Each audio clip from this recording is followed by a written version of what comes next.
Hi, I'm Nikki. I am the communication coach. Welcome back to day 3 of my 10-day vlogging challenge, whereby I am posting 5-minute videos around everything communication. Thank you so much for all those people that have left me a comment, responded.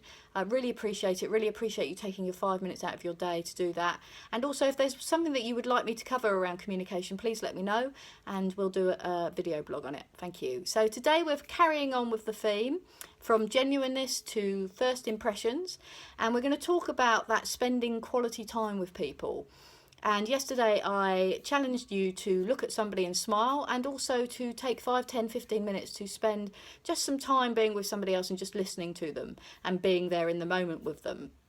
And I have found through studying communication and looking at research and psychology that often quality time is better than quantity time. And what I mean by that is, a lot of people have asked me about communicating with children. How do I communicate with my children, especially as they become teenagers? And I'm going to be running some workshops locally to where I live around that in January.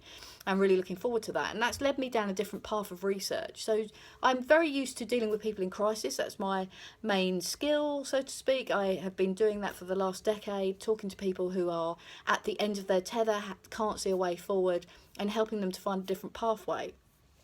And sometimes I wonder, well, how are we successful in that, and how can I translate that into everyday life and everyday communication? Now, I have a 10-year-old in my life called Megan.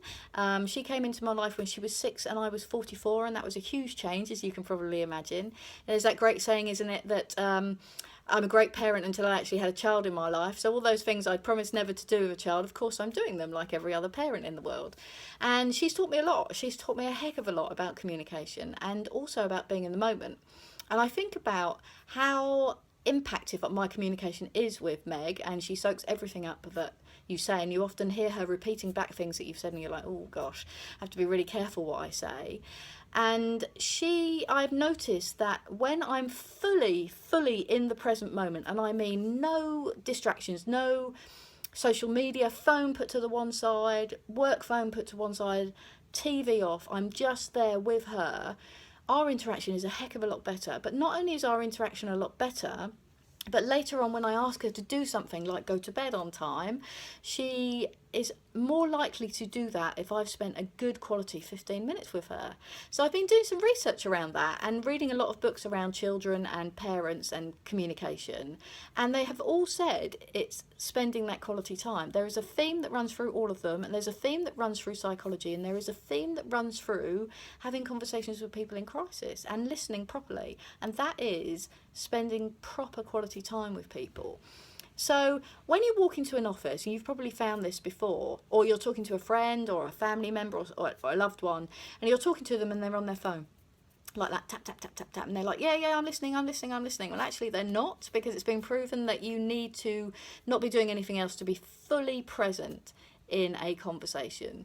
And also think about when you were last really listened to, when somebody was there in the moment without any sidetracks, without shouting at the dog, shouting at the kids, picking up the phone, asking, hang on a second, I'll be right with you, or typing away, sending an email and say, yeah, I'm listening, keep going, I'm listening, and they're typing away. And you walk away from that conversation and you think sometimes, you know what, I don't feel that I was properly listened to there. And often you'll find that when we can just put all of those distractions away and to one side and communicate with the person in the moment, even if it's just for a short period of time, it makes a big difference in the relationship. And now because that's a dog barking in the background, sorry about that. I did this with my partner not so long ago. We actually had an hour where we weren't doing anything, and we sat down, we had dinner, and we put everything to the side and properly spoke about what was going on in our lives. And I sometimes think we forget to do that. We're much better at doing it with friends than we are with the people that we live with in our lives, and also our children.